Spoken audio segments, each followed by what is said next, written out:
It is Friday, September something, and I am just setting off on my own little adventure today on my bicyclette.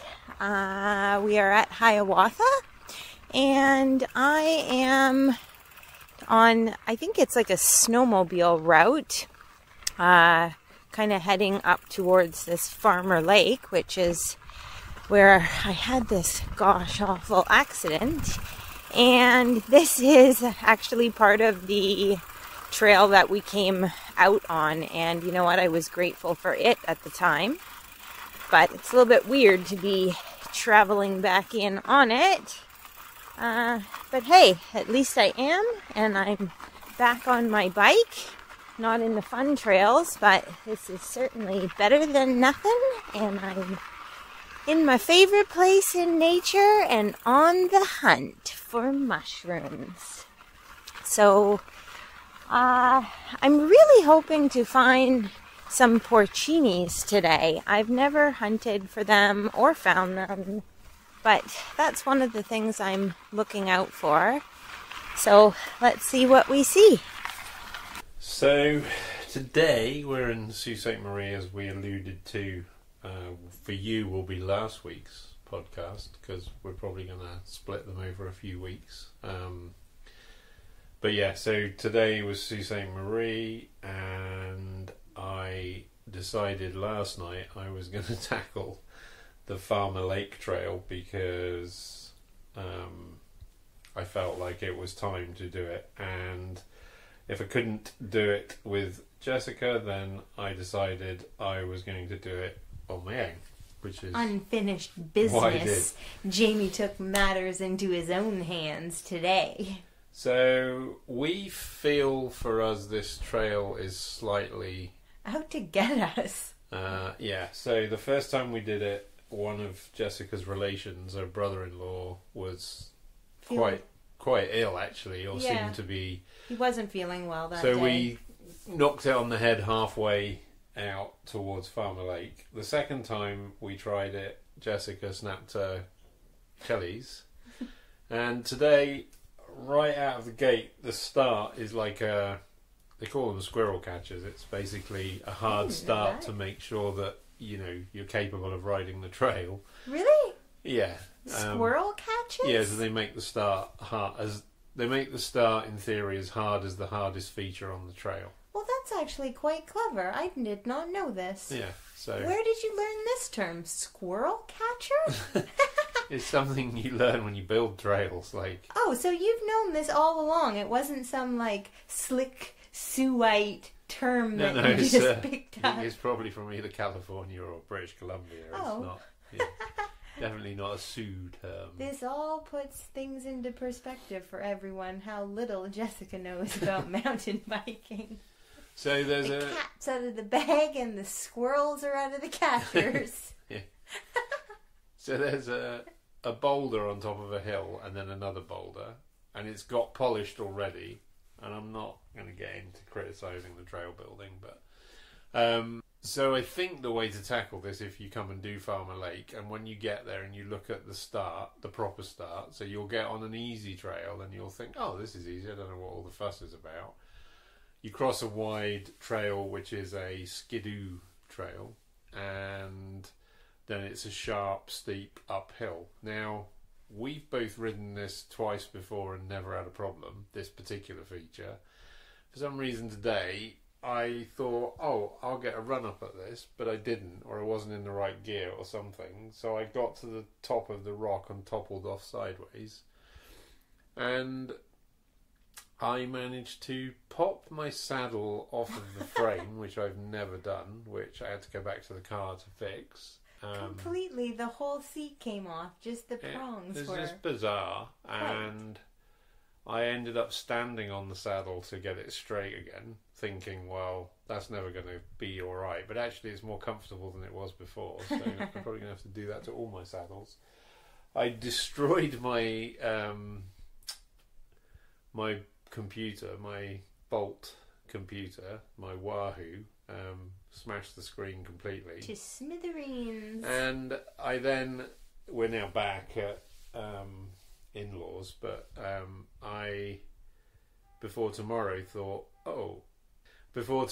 I thought I'd better just give my bike a once-over, having kind of rolled it down a hill, and I bent my mech hanger as well, of which I've always got 2 or 3 spare ones. So basically today has been quite expensive for Jamie.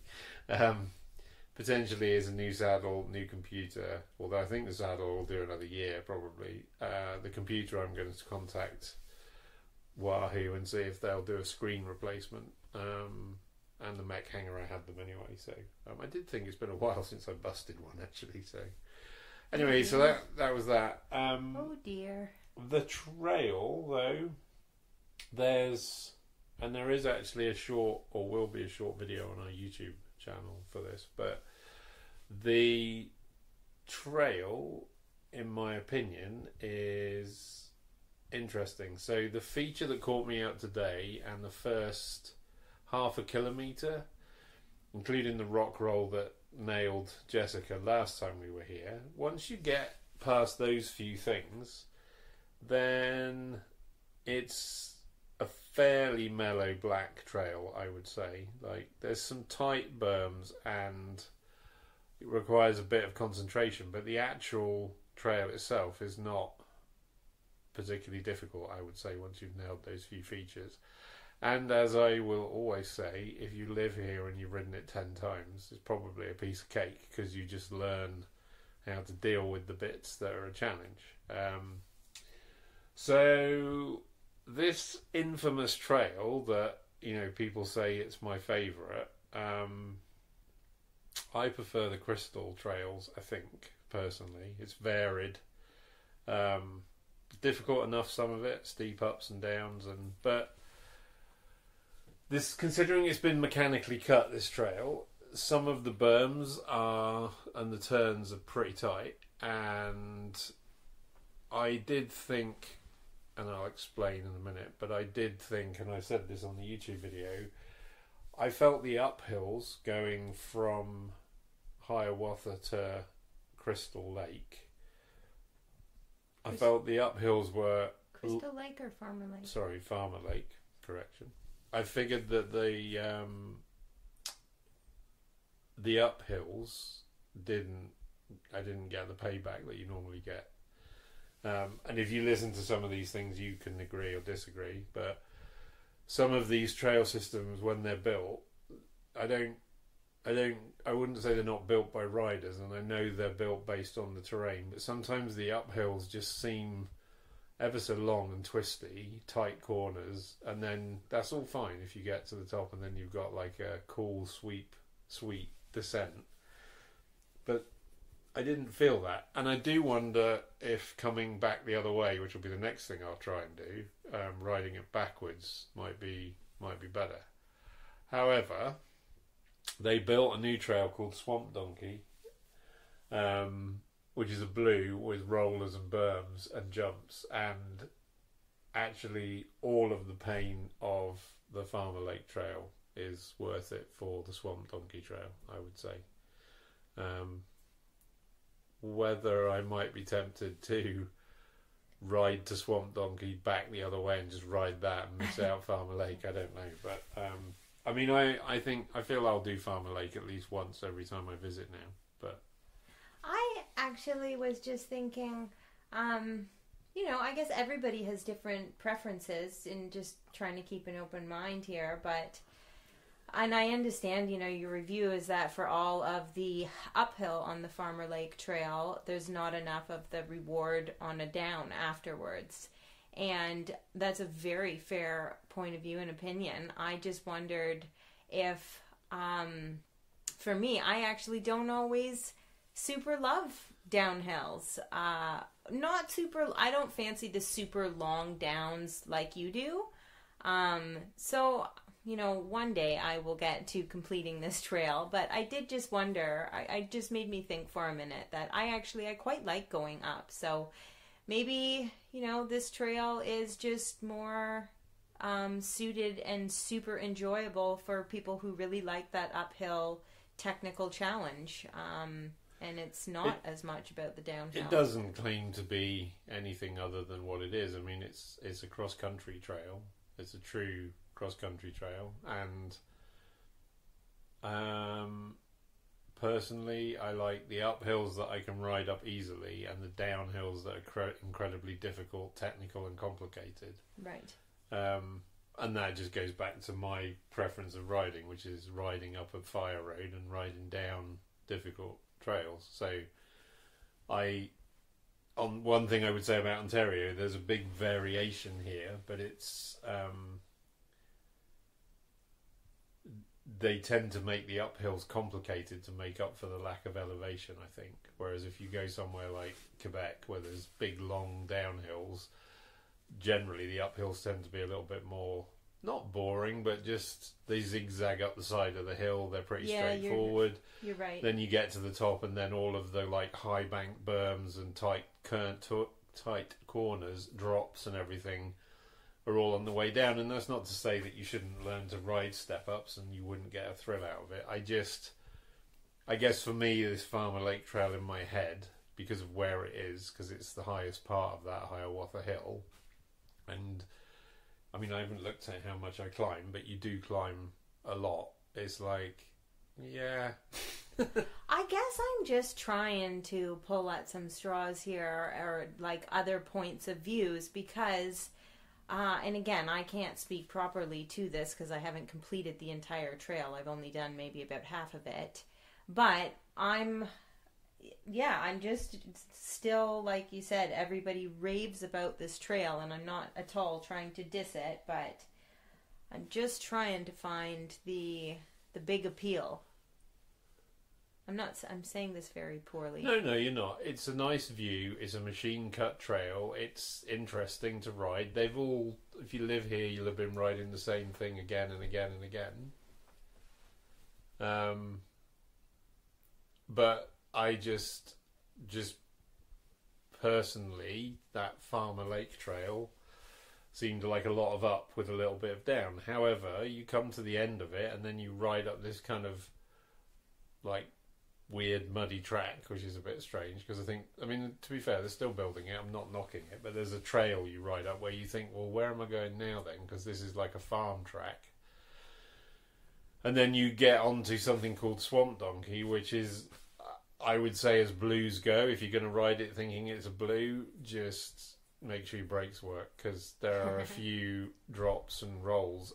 That blue was excellent. Like, all of the gravity that you'd climbed up Farmer Lake, you got on the way back down that Swamp Donkey Trail. So I'm kind of saying it's worth the pain of Farmer Lake to ride the Swamp Donkey.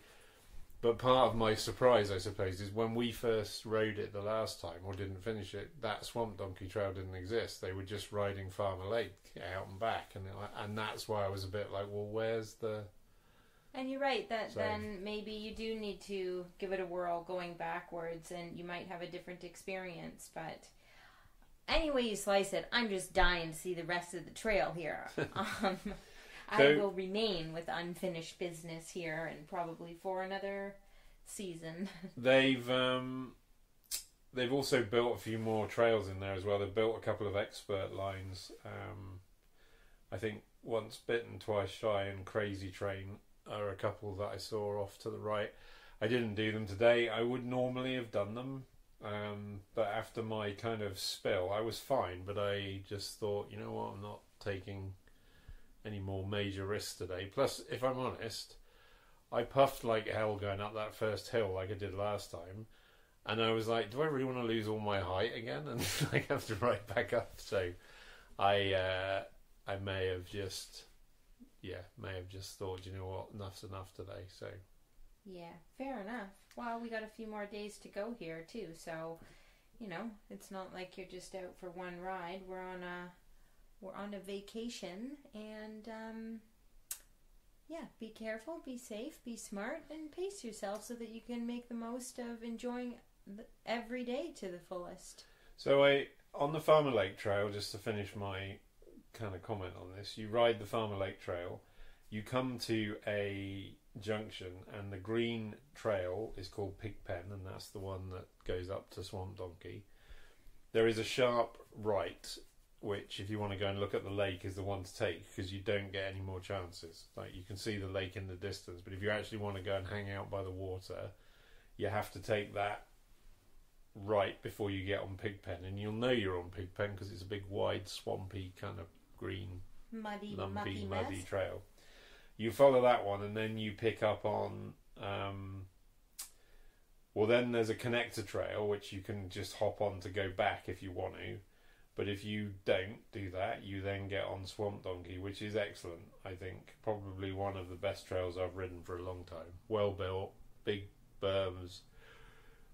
And I can only assume the people that planned it knew what they were doing when they built the other one, because they obviously knew they were going to build that Swamp Donkey trail. So, like I said, there'll be a bit of a video about that. And then I hit the, I think it's Connor Road. And then I rode back along Connor Road to meet you, and the whole thing. You mean the snowmobile that goes out to Connor Road? The whole thing didn't take me long, did it? It took me an hour, really, at the most, I think. And I stopped a few times and took pictures and stuff. So, right. Was that an hour even? I do recall it being quick, but I mean, I get pretty lost in the forest. The forest. Good one. And I guess that's really the whole point, right? So I guess mission accomplished for me. So just so that's that from me. You had a bit of a ride around some of the green trails as well, but you before that went on a little bit of a hunt yourself, didn't you? I did go on a hunt as per usual.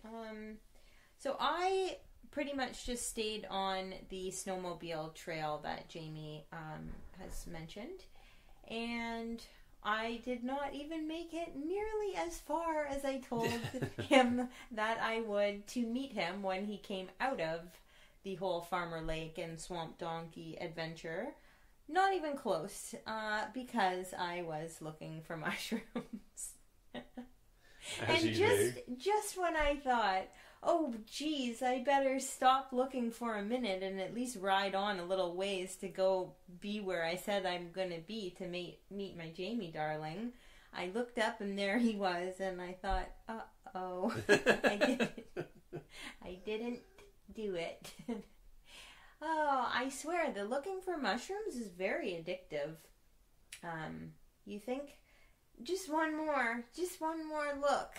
Because so today I was really on the hunt for the this Porcini mushroom, which is a member of the bolete family, and I have never hunted or looked for them before, but I don't even really know why or how, but these have become on my radar, and I've just decided that I think that this would be an excellent location. Last night they came on your radar, in fact. No, it was it was a couple of nights before we left Toronto that I started to investigate and try and learn a little bit. But then I get on some tangents here, there, and everywhere. So anyways, like I'm doing right now. So you know what? I might have found one today, but I'm uncertain.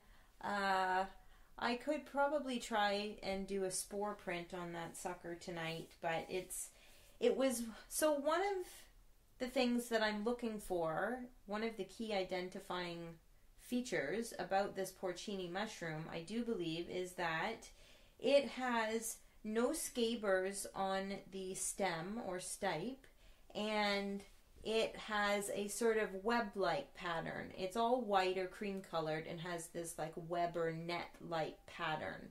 And this one bolete that I found today sort of had that going on. As I said, this mushroom was not in great condition. The other half of the stem was kind of starting already to decay, but that one side, it did sort of match some of these features, and I did notice it was quite a bit firmer than some of the other boletes I've found. So I can try and look into that one a bit, but uncertain at the moment. And I was looking very hard in the grasses, so I didn't get too far on my bike, that is to say. But who else did I found today? I found another couple more of the purple wood bluets. And I also found another interesting find today, which, maybe I'm sure we've seen before, but this cluster was just in great condition. It seemed quite fresh, and it was the resinous polypore. And it was just kind of cool to hang out with for a minute and touch and squish. It looks almost like a flush of chicken of the woods. It's a shelf polypore, shelf-like mushroom, and but it's brown and kind of caramely colors and rings. So it was just quite beautiful and almost velvety looking and feeling. And so I do believe it is edible, but certainly not a choice edible.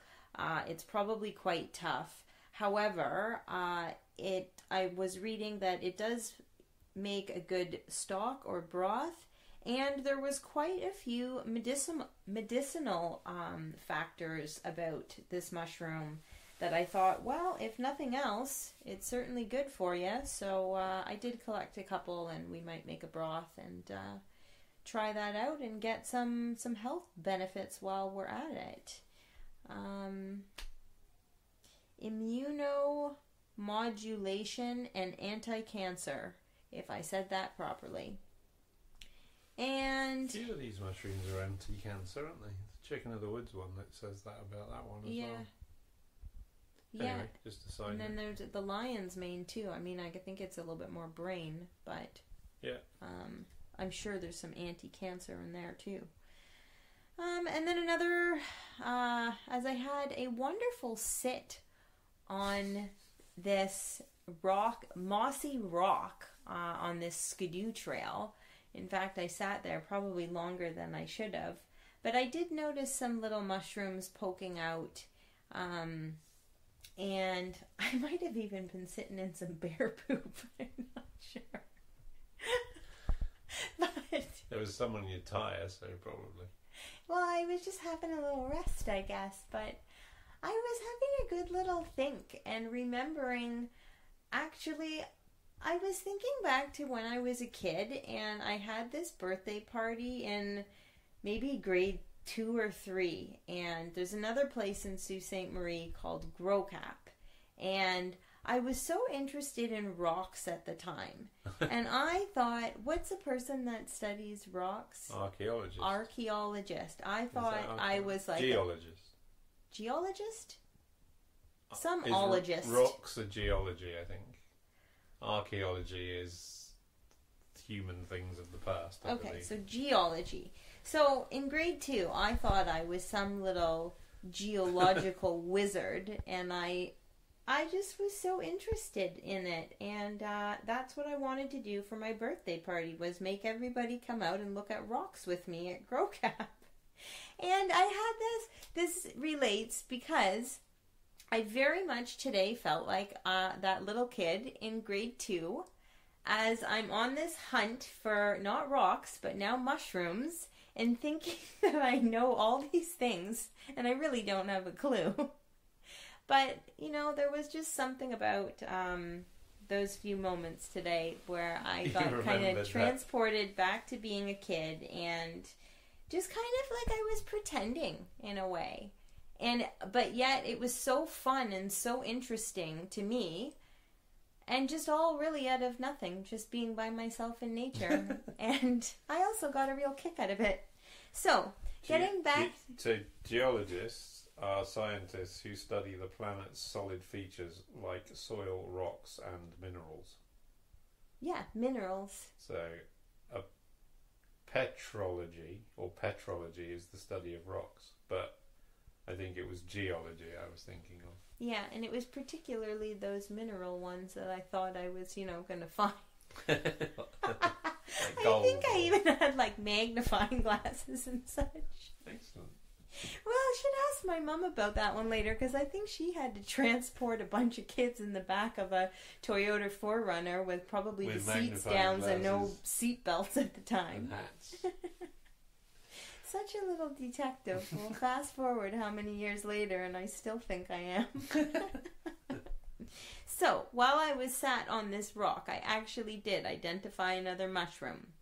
And I believe that these little suckers are in the, and I'm not sure if I'm pronouncing this correctly, the Laccaria family, which is also called the deceivers. And they seem to come in a variety of colors. And at first I thought, do they have anything to do with the chanterelle family? Because they don't have gills, they have folds. Yeah.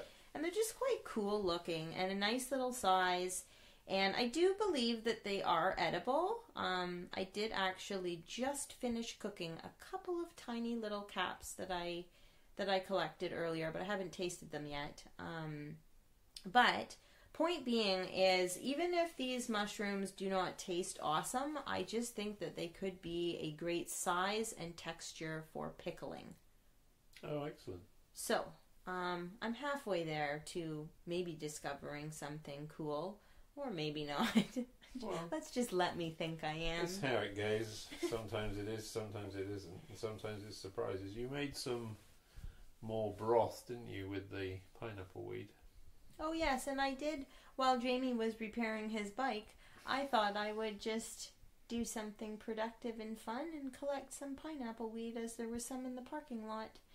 So I did actually collect a whole bag while you were... Fiddling about. Yep. And, losing bolts. Which holy smokes, I looked for that bolt forever and I found it just before we left. Victory. So yes, I did make some pineapple weed tea, which is downstairs. And then you rode Amel and Sideline 2, I think. Oh yeah, I forgot all about that part. Then Yeah. I actually did ride go your for bike. a little mountain bike ride on a few of the green trails. And, I just really felt like getting off of the gravelly, rocky snowmobile trail. And I just really felt the need to feel the pine needles and the... Is it loam? Yeah. Loam? Loam. The loam. I wanted to feel the loam today. And it's ideal. And it's great. It is great there. The trails are good. So sorry, which trails did we do? Amel Amel. and Loam. Amel and the Sniffers. Amel Great and band. Sideline 2, which is not quite such a cool name. No. But as we were riding along, because for me and where I'm at today, they were perfect. Yeah. They were nothing that scared me too much, but a little bit, I had to pay attention and stop looking for mushrooms, or at least try to. And as I was riding along, I thought, you know what? If you were beginner, just learning, those are great trails. Yeah, and I think on on the video you said that your sister took you on there. I did tell a little story. So. I'm all about the stories today. I got a few more things I wanted to add, but have you got anything else you wanted to? I think I'm done on my adventures at Hiawatha today. So we've said this before about Hiawatha, but there is a couple of parking lots, 3 probably. Maybe 4. Maybe 4. They've apparently put a pump track in at the main trailhead. Still no Portaloo. Still the ice cream The shop ice cream is- place was closed today because it's the end of the season, I guess. We are. It's a also week or two Friday into and not a September. weekend.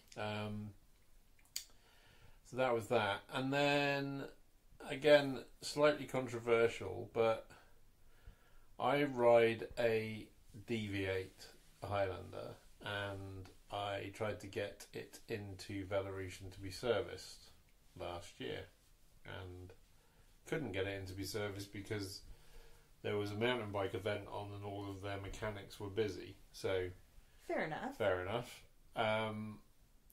But I'm baffled by the fact that every holiday weekend the place seems to be closed. And today is a normal day in September. It's like Friday. Yep. It's a normal week. And we were going to pop in to get something. And fortunately I didn't actually need anything. But it was closed. And it's closed like today, tomorrow, For 5 days. Sunday, or something? Monday, and yeah, maybe 5 days, I think. And then there is another bike shop, which is Algonquin. Algoma. And I don't know if that's open or not, but my suggestion, if you're coming up here riding, and you know we do break things and things happen, is try and be self-sufficient, or if you think you're going to the bike shop, check they're going to be open, because speaking to my mother-in-law, it does seem that the bike shops up here are sort of not open as you might think in a big city. So Consistent, you know, it makes, not consistent, or yeah, consistently closed. It's consistently inconsistent. It just makes no sense to me personally that you would close at a weekend if you run a bike shop. Like, I worked in climbing shops when I was younger, and you know, you open at the weekends because that's the busiest time when people are coming in because they break stuff or need stuff or forget things. And bike shops are the same, and Sault St Marie is trying to push themselves as, you know, the mountain bike capital of Ontario, and they want to, you know, take on Bentonville in the States. Well, you need facilities, cafes, toilets, bike shops. So just a heads up, if you're coming up here, just try and be as self-sufficient as you can be, I would say. Pack a few extra things. Yeah, as it was, I had seat post bolts, which is actually what I needed, and I did a quick repair by treading on my saddle to bend it back. But I've not got a downer on the place. It's just a bit, the infrastructure needs to catch up with the trails, I think, is what I'm probably saying. I think that's fair. Yeah. I don't know, maybe they're working on it. I don't know. So next week's episode will be something else. So I'm either going to ride Crystal or Red Pine.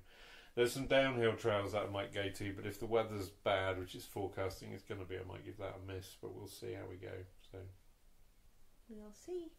We will. It's up to old Mother Nature there. Anything else to add? Well, we might later, because we are going to go out for test out some Sault Ste Marie's finest cuisine. We are. Yeah, so we're looking forward to a nice dinner out on the town tonight, and we'll let you know how that goes. And until then, get lost. Okay, so I would like to report back on my last spore print of the Porcini mushroom that I thought I found. One big singular mushroom. And victory! We did it. We found one. But it was, in fact, a true Porcini. We did a spore print overnight, and it came up for sure olive brown. So we cut up and cooked up that little beauty, and I would say it was delicious. What would you say, Jamie? I think it was excellent. You can see where the cooked porcini mushrooms get their rich flavour from. Yeah, and definitely of, it is a bolete mushroom, and it has that same sort of a little bit spongy, mushy texture as all boletes, but a definite, different, distinct flavor, which was much more appealing and appetizing and interesting, I would say, than any other bolete that we've ever cooked. I would agree. So, it was definitely special, and they're definitely out there. And now you're on a mission. Well, we'll see. I think I was in that area where potentially more could have been on that day, but who knows what we're going to find today. It's a whole new day. But success on the finding of one big, fat, delicious porcini mushroom in Sault Ste Marie.